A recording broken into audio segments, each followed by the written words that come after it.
Muito obrigado, Sr. Presidente. Quero começar por cumprimentar o Sr. Deputado Nuno Melo no seu regresso à Assembleia da República, não na condição de deputado da Assembleia da República, mas na condição de deputado do Parlamento Europeu, e queria colocar-lhe um conjunto de questões muito concretas, porque de resto a identificação dos grandes problemas ou das grandes dúvidas sobre esta medida europeia de investigação já aqui foram suficientemente abordadas para dispensar este enquadramento mais geral. E queria, de resto, colocar estas questões mais concretas por referência a uma entrevista que deu em dezembro de 2010, onde na altura expressava algumas preocupações relativamente ao texto inicial da proposta diretiva, particularmente em relação a questões que eu julgo que continuam a ser questões que são de facto melindrosas, porque elas acabam por bulir com aquilo que é a essência do sistema jurídico, particularmente na sua dimensão penal, e que tem que ver com as restrições ou os limites que a matéria penal resultam do enquadramento constitucional destas questões. E, aliás, nessa entrevista que dava em 2010, em dezembro de 2010, dava dois exemplos de processos relativamente aos quais podia ter havido algum desenvolvimento caso esta proposta já existisse. Um deles já aqui o referi hoje, que era o processo de Madeleine McCann, e o outro era o processo do Freeport, em que dizia que alguns avanços podiam ter ocorrido, por exemplo, em matéria de buscas e apreensões, interseções, comunicações ou outras, e que permitiriam que os magistrados portugueses ou ingleses poderiam por si só ordenar reciprocamente diligências, portanto, ser os impedimentos legislativos e burocráticos. E a primeira questão que eu queria colocar-lhe é se, na sua opinião, nesta versão final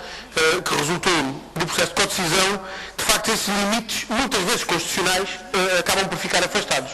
Porque, de resto, nesta entrevista fazia referência, dando os exemplos concretos da Alemanha e de Portugal, como exemplos de países onde algumas das normas originais da proposta podiam colidir com as Constituições. E, portanto, a primeira questão que queria colocar-lhe era esta. Era se, na sua perspectiva, nesta versão final da proposta, essa eventual colisão das normas da proposta com as Constituições estão afastadas. E queria colocar-lhe esta questão desenvolvendo-a numa subquestão que é esta, que é de saber se os limites constitucionais que continuam a determinar muitas das normas penais, não só do ordenamento jurídico português, mas do ordenamento jurídico dos outros Estados da União Europeia, por essa influência, digamos assim, em segunda instância, por via da lei processual penal, mantêm ou não limitações à execução desta proposta diretiva relativamente a esta matéria da investigação. Isto porque a matéria processual penal contém, inevitavelmente, limites, constrangimentos que decorrem das próprias Constituições. E a verdade é que muitos desses limites acabam por influenciar aspectos que são fator de limitação da própria execução da medida. Os exemplos que nós recolhemos, por exemplo, no artigo 11, em várias das linhas do artigo 11 da proposta diretiva, acabam por consubstanciar isso mesmo. Desde logo, por exemplo, relativamente às medidas de investigação que estão limitadas à criminalidade mais grave e que variam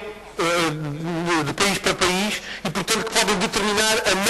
não execução ou o não reconhecimento, neste caso, da medida europeia de investigação num determinado país quando ela é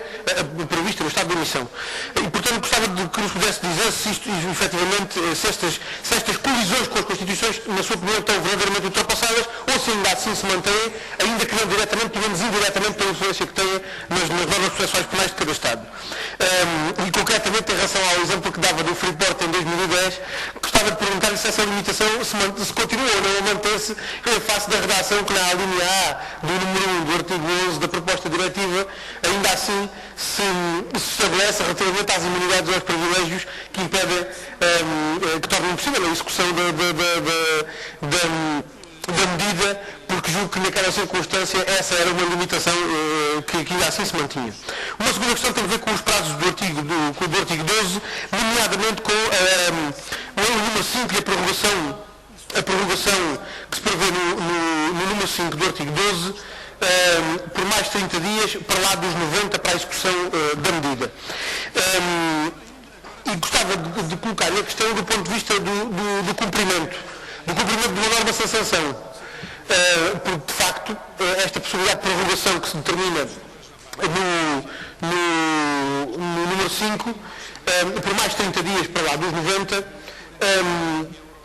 acaba por não ter sanção. Ou seja, caso haja um atraso e caso se prorrogue o prazo por mais 30 dias, em face deste incumprimento não há sanção. E, portanto, a determinação do cumprimento da medida fica posta em causa. E a questão que lhe queria colocar é se, por esta via, não pode estar encontrada uma forma de, por simplesmente, determinar a inutilidade da determinação da medida, ainda que ela seja reconhecida. Uma outra questão tem que ver com os prazos do artigo 15, uma vez mais, não neste plano, ou seja, no plano da possibilidade destes adiamentos poderem determinar, de alguma forma, o mesmo prejuízo que já se verificava relativamente aos procedimentos, ao duplo procedimento que resultava da decisão quadro 2003/577,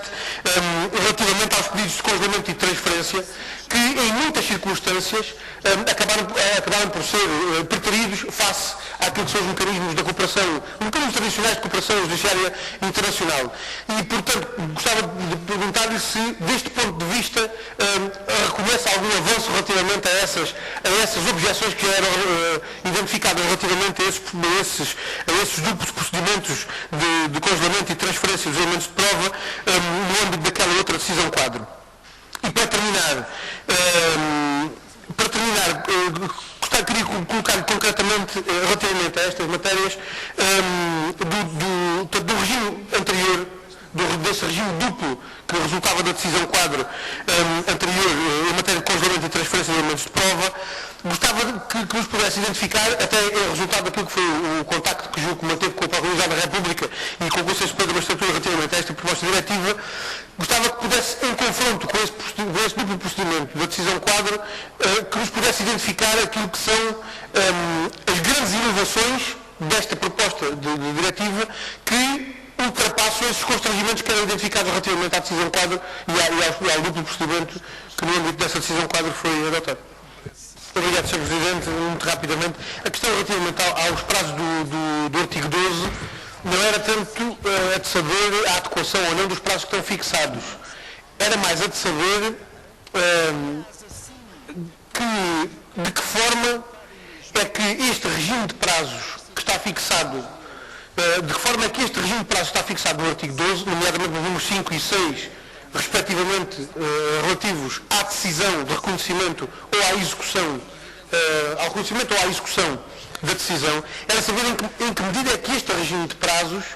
por ser um regime de prazos cuja violação